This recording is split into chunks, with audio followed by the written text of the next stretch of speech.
Halo teman-teman, assalamualaikum warahmatullahi wabarakatuh. Masih bersama Iwan Kurniawan di sini. Kita akan melanjutkan mengenai buku Profit Maker, halaman ketiga. Profit Maker: The Beginning. Seorang pemuda introvert yang nyaman berdiam di kamarnya yang gelap, ditemani CPU Pentium 1 yang terhubung modem krek krek krek dan suara musik dari Winamp. Berpikir terus karena uang di dompetnya cuma pas buat beli bensin motor 2 hari. Suatu malam komputernya hang, nggak bisa gerak sama sekali. Ketika di restart masih juga hang. Pikiran panik, kebayang beberapa hari berikutnya tanpa Winamp akan sangat menyiksa. Kebayang juga makalah tugas yang belum selesai. Ada teman SMP beda fakultas, Taufik namanya, anaknya kreatif dan katanya bisa betulin komputer. Si pemuda itu bergegas dengan bawa CPU ke rumah Taufik dan menceritakan kenapa komputer ini sampai hang. Taufik pun menjawab, nggak pernah dirawat, nggak pernah dibersihin sih. Akhirnya Taufik memberikan komputer itu dan menginstal ulang berbekal file master di harddisknya dan beberapa CD software serta disket startup. 3 jam berlalu, komputer tersebut bisa digunakan lagi, dan si pemuda itu senang banget. Nggak bayar, tapi dapat ilmu baru. Beberapa hari kemudian, komputer itu hang lagi. Kebanyakan game baru diinstal, maka terlalu berat dan panas. Dapat ilmu dari Taufik, maka si pemuda nekat install sendiri, dan nggak berhasil. Hahaha. Terus lari lagi ke rumah Taufik, minta bantuan, maka ajaib, komputer tersebut nyala. Install rusak, install rusak, install rusak, dan begitulah cara kerja komputer. Kini si pemuda bisa dengan iseng memformat komputernya, kemudian menginstal berkali-kali sambil ketawa sombong dan berpikir, bisa dapat duit nih. Kemudian dengan pede si pemuda keluar-keluar di kampus. Ya, sehari cuman ngomong gini ke semua orang, aku bisa betulin komputer. Kalau komputermu rusak, bilang ya. Dia ngomong ke teman satu angkatan, ke kakak angkatan, ke dosen, ke pegawai administrasi, ke satpam, ke penjual makanan, ke saudara. Pokoknya siapapun dia ngomong 2 kalimat itu. Beneran, pegawai administrasi kampus nyariin si pemuda itu. Jangan dikira seperti zaman sekarang ya. Zaman itu HP belum musim, mahal banget harganya. Kalau nyari orang, titip pesan ke teman-temannya, kalau ketemu baru disampaikan. Di kelas, seorang teman manggil, dicari Pak Widut, dicari Pak Warsono tuh, komputernya nggak bisa nyala. Dengan semangat, si pemuda langsung cabut dari kelas, terus install ulang komputer tersebut. Lumayan, 50.000 sekali install. Wah, lumayan ya. Dan berita itu nyebar ke dosen, nyebar ke teman-teman. Dalam waktu sebulan dapatlah lebih dari 1 juta rupiah dari hasil betulin segala macam jenis kerusakan komputer dengan bekal install ulang. Hahaha. Ada satu ketikan konsumen yang komputernya mati total, nggak bisa diinstal. Si pemuda tetap bisa dapat untung dengan cara bawa komputer tersebut ke rumah Taufik. Ketika nyala, Taufik dikasih 75.000 dan konsumen suruh bayar 150.000.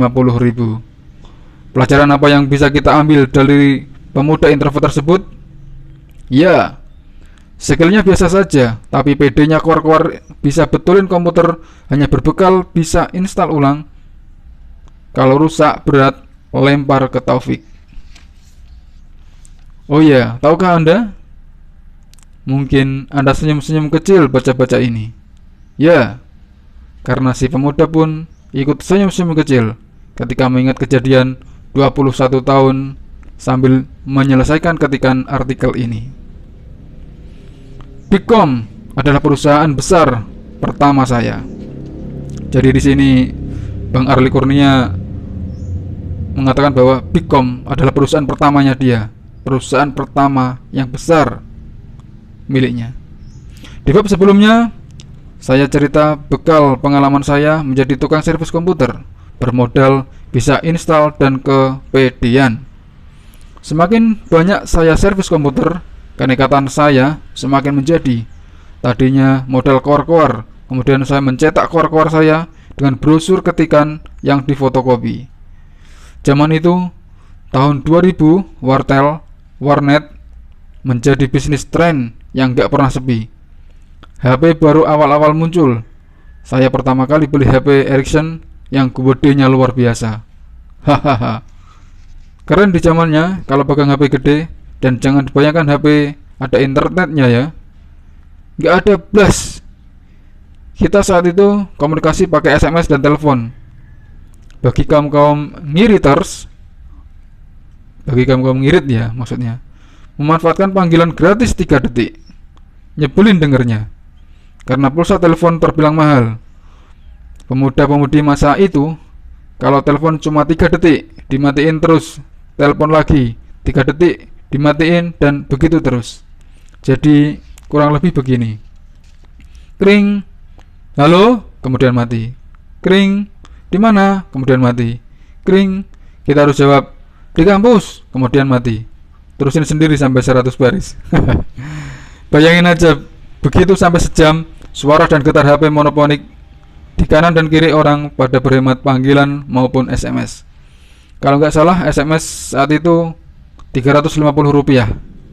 Saya berdua sama Taufik ngobrol merencanakan mau bikin bisnis, tapi kita berdua nggak punya modal, hanya punya komputer masing-masing 1 unit. Ya, karena tekad yang sangat bulat untuk membangun usaha, maka kami dua pemuda ini bertekad mengajak 2 orang teman lagi. Parahnya, kami ajak Erwin dan Hendra, yang mana mereka pun sama-sama nggak punya modal. Tapi kami berempat serius ingin bisnis, dan alhasil fokus pada apa yang kami punya. Kita mulai dengan berbekal tekad dan masing-masing 1 CPU. Kemudian kami cari tempat di dekat kampus. Ada seorang teman kami, Erna, yang orang tuanya tinggal di dekat kampus, daerah kos, dengan garasi nganggur karena mereka nggak punya mobil. Garasi tersebut hanya bangunan terpisah 4x8 meter yang pintu depannya terbuka. Kami menemui orang tua Erna dan bilang niat kami menyewa garasi tersebut dengan harga 600.000 setahun. Karena itu garasi nggak dipakai, makanya boleh. Tapi saat itu kami belum punya uang juga. Sambil mikir, saya keliling bangunan tersebut. Saya hitung kira-kira untuk bikin pintu kayu seperti warung-warung jadul yang ditutup kayu lembaran. Kalau buka ya diambil kayunya, kalau mau tutup dipasang lagi. Kemudian perlu tripek, perlu cat, dan kemudian papan nama. Ya, total perlu sekitar 2,5 juta untuk biaya memulainya. Kami pun pulang dan berdiskusi berempat apa yang kami punya. Uang sama sekali nggak pegang, tapi kebutuhan awal sekitar 3,1 juta harus dipenuhi. Maka modal kami 4 unit CPU pun jadi korban. Kami sepakat CPU Taufik dan printer dot matrix yang begitu keras suaranya dipertahankan, sedangkan CPU lain dipretelin untuk dijual cepat.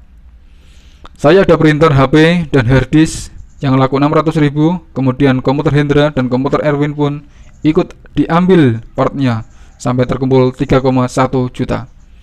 2 hari uang terkumpul dan kita mulai bersihkan lantai garasi dengan acian semen dengan amplas kelapa. Wih, mengkilat bro lantainya. Panggil tukang dan mulai beli kayu sendiri, triplek sendiri, dan cat. Pak tukang kerjain pintu, bikin meja, sedangkan kami berempat ngecat tembok dan pintu, serta bikin papan nama sederhana. Ya, Bigcom. Namanya aja yang besar, tapi komputernya tinggal 1 dan printer cuman dot matrix. Kami buka jasa layanan pengetikan, sewa komputer, print, dot matrix 250 per lembar, dan jasa terjemahan bahasa Inggris. Saya kuliah bahasa Inggris dengan terjemahan morat-marit, yang penting PD dulu. Wah, PD juga ini Bang Arli. Hari pertama saat belum dibuka masih ngecat.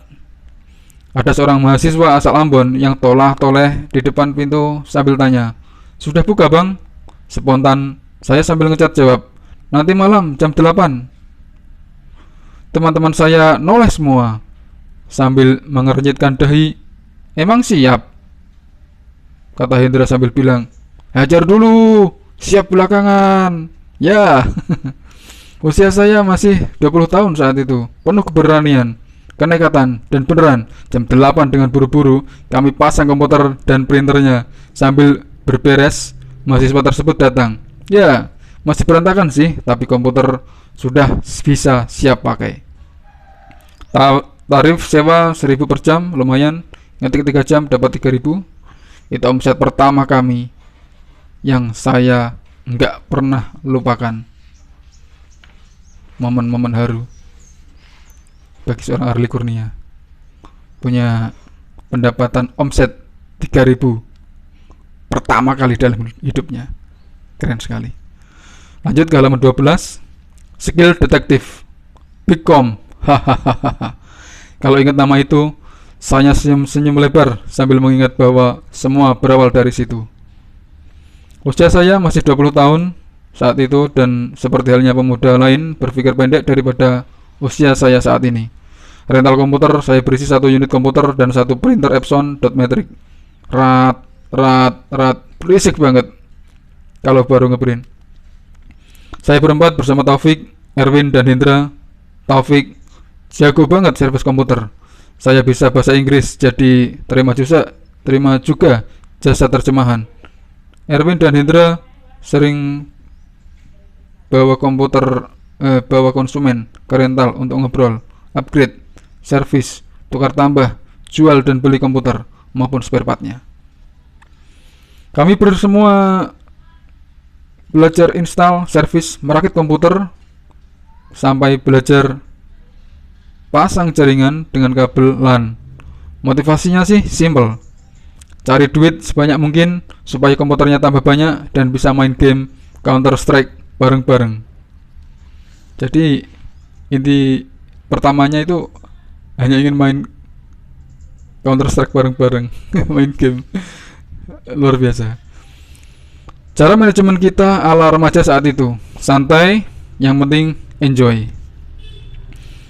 Semua hasil baik sewa komputer, ketik, print, servis, terjemahan, tukar tambah, jual beli dan lain-lain masukin ke kaleng wafer coklat. Ya, tanpa terkecuali, semua masuk kaleng. Kalau kita lapar, ambil uang di kaleng buat beli makan, kadang beli rokok, beli bubur ayam, dan es coffee mix. Ya, kami saling paham dan gak pernah sekalipun berantem masalah uang. Semua dicatat. Siapa ambil untuk keperluan, ya mencatat sendiri secara mandiri. Kami semua fair dan tidak satu pun mencurangi. Kami tulis semua jadwal kuliah dan jadwal jaga. Asik. Memang hari-hari itu hidup di rental yang jadi semacam base camp kami, yang melatih kami belajar banyak hal. Bahkan kami belajar Linux, mengenal supplier komputer, mengenal market di Salatiga, kota kecil tempat kami bertumbuh. Dari semua produk jasa yang kami sediakan, tukar tambah dan jual beli komputer menjadi layanan unggulan yang membuat rental kami dari 1 komputer bertumbuh menjadi 6 komputer dalam setahun. Memang kami gak pernah ambil untungnya. Kami hanya numpang hidup, makan, rokok, dan es coffee mix setiap hari. Sisa dari operasional kami masukkan lagi ke kaleng coklat keramat itu. Hahaha. Ya, rental kami di sekitar triplek, disekat oleh triplek. Bagian depan untuk tempat komputer, bagian belakang isinya tikar dan bantal kumal untuk tidur. Nah, posisi kaleng tersebut selalu di sebelah kiri bantal. Menarik sekali belajar market komputer, second maupun baru. Dan tiap hari ada aja orang yang mau beli komputer, servis, ganti harddisk, CD-ROM, upgrade memori, dan lain-lain. Semakin lama saya sendiri, semakin paham. Di luar itu, saya juga masih sering terima servis komputer. Ya, kalau saya kerjakan di luar, uang masuk kantong. Kalau nggak sanggup, baru bawa ke base camp. Wah, ini Main licik juga ini Bang Arli. Nunggu Taufik pulang kuliah, nanti dia garap. Kalau nggak sanggup, masih ada satu orang andalan kami, suhu dari segala suhu, yaitu Pak Dadit, seorang guru STM yang super cerdas. Pak Dadit terima jual beli dan servis komputer. Saya sering main ke rumahnya dan beliau berani tes tegangan sampai solder motherboard. Sekedar tambahan, tukang servis nggak sampai nyolder, biasanya copot dan ganti. Saya dan Taufik kalau udah nyerah bawa barang ke Pak Dadit, dan secara ajaib 2-3 hari komputer mati nyala kembali. Entah pakai cara apa, kadang dia tunjukin mana bagian disolder dan kenapa juga disolder, itu adalah hal yang saya nggak paham. Cuman satu yang saya paham, jasa beliau tarifnya murah. Kadang cuma minta 30.000, kadang 40.000, kadang 60.000. Tahu sendiri kalau komputer mati, hidup lagi, diminta 150.000 aja, konsumen masih bilang murah. Ih, murah banget. Seiring waktu, saya banyak mendengar informasi kalau di Jakarta banyak barang second dengan harga murah. Komputer baru datang lebih cepat di Jakarta, maka barang lama cepat sekali kadaluarsa, dianggap kuno, dan dijual sangat murah. Di Salatiga, kota kecil, banyak mahasiswa yang sering cari komputer lama, asal bisa buat ngetik untuk disimpan di disket. Belum ada flash disk waktu itu, maka laku dijual. Masa itu Pentium yang terbaru adalah Pentium 3, komputer paling hebat di masa itu. Tapi percaya saya, masih banyak yang cari Intel 486 untuk diisi Windows 3.1.1 versi jadul, yang penting bisa ngetik. Ya, Intel 486 adalah barang kuno di Jakarta. Yang satu unit komputer dijual 75.000, tapi di Salatiga saya bisa jual 350.000. Bermodal uang dari hasil servis di luar basecamp sekitar 1,5 juta, saya pesan travel ke Jakarta. Saat itu ingat banget tiketnya 75.000, jadi PP saya siapin 150.000. Kebetulan saudara saya banyak di Jakarta, ada tempat numpang makan, tidur, dan mandi. Berangkatlah saya ke Jakarta untuk pertama kalinya sendirian. Biasanya waktu kecil kami sekeluarga ke Jakarta bareng-bareng. Travel jemput saya di basecamp jam 4 sore, masuk tol Cikampek jam 4 pagi. Masih teringat suasana subuh di Bekasi, beda banget dengan di Salatiga. Menurut saya subuhnya anget, tapi saya suka. Wong deso, kalau ke Jakarta lihat gedung kepalanya ndangak-ndangak, sampai saya nggak sadar orang di sebelah saya senyum-senyum sendiri. Walah, katrok. Sampai di Tebet agak kesiangan, jadi saya merebahkan diri di lantai 2 rumah Bude bersama beberapa kucingnya. Sorenya saya ke warnet di bawah jembatan Kasablanka. Ada warnet warna biru 5.000 per jam. Saya beli juga koran di bawah jembatan. Ya, koran apa yang isinya iklan semua, yaitu Pos Kota. Saya cari semua informasi jual komputer second Intel 486 dan saya telepon semua di wartel. Yang menarik, saya catat di agenda punya ibu saya yang saya sobek beberapa halaman yang pernah diisi. Ya, buku agenda bertuliskan 1986 itu memang punya ibu saya. Baru diisi 4 halaman terus nggak dipakai. Saya temukan di gudang. Hari itu semua energi tubuh saya terasa sangat aktif dan pikiran saya nggak bisa berhenti, semangat berapi-api dan seolah nggak bisa dihentikan. Saya dapatkan 10 list penjual komputer bekas dan sebagian besar ada di Glodok. Saya cari bajai dari Tebet ke Glodok. Nyampe di sana, kaget saya. Kenapa kanan kiri ngomong bahasa China gini? Saya pikir mereka nggak bisa bahasa Indonesia, tapi jujur saya senang banget lihat surganya barang elektronik bekas. Saya lihat kanan kiri murah-murah semua. Bawa uang 1 jutaan dapat barang sebajai. Saya kemudian pulang ke Tebet mengemas beberapa barang. Satu CPU 486 ada yang harganya 60.000, 75.000 dan lain-lain. Gila ini, saya bersemangat beli beberapa unit. Saya juga borong harddisk dan motherboard plus prosesor second Pentium 1 dengan harga puluhan ribu. Kebayang nih, Pak Dadit kemarin cari barang Pentium 1 katanya susah. Di Jakarta saya dapat banyak banget. 2 hari kemudian saya ikat semua CPU pakai raffia dan saya kardusin beberapa motherboard, prosesor, VGA second, dan beberapa RAM. Tangan kanan dan kiri saya terlalu berat angkat itu semua dalam satu waktu, sampai saya bolak-balik 2 kali dari rumah Bude ke Pool Travel di bawah jembatan Casablanca. Keringat bercucuran, penuh harapan. Saya nggak bisa gambarin senangnya saya hari itu. Energi saya hari itu semangat dan seolah tidak bisa dihentikan. Sepulang di Salatiga, saya jual semua barang dagangan tersebut kurang dari 30 hari habis. Dan keuntungan bersih 2 jutaan. Memang tidak begitu besar kalau Anda bandingkan dengan hasil yang hari ini Anda dapatkan. Tetapi tanpa momen tersebut, bisnis saya tidak seperti hari ini. Pelajaran yang hari itu saya pertahankan sampai saat ini adalah menjadi detektif. Ketika ada market komputer second diburu di Salatiga, otak saya langsung cari sumbernya. Saya ke Jakarta, ke warnet, beli koran, dan catat semua informasi di mana ada barang yang sedang dicari di kota saya.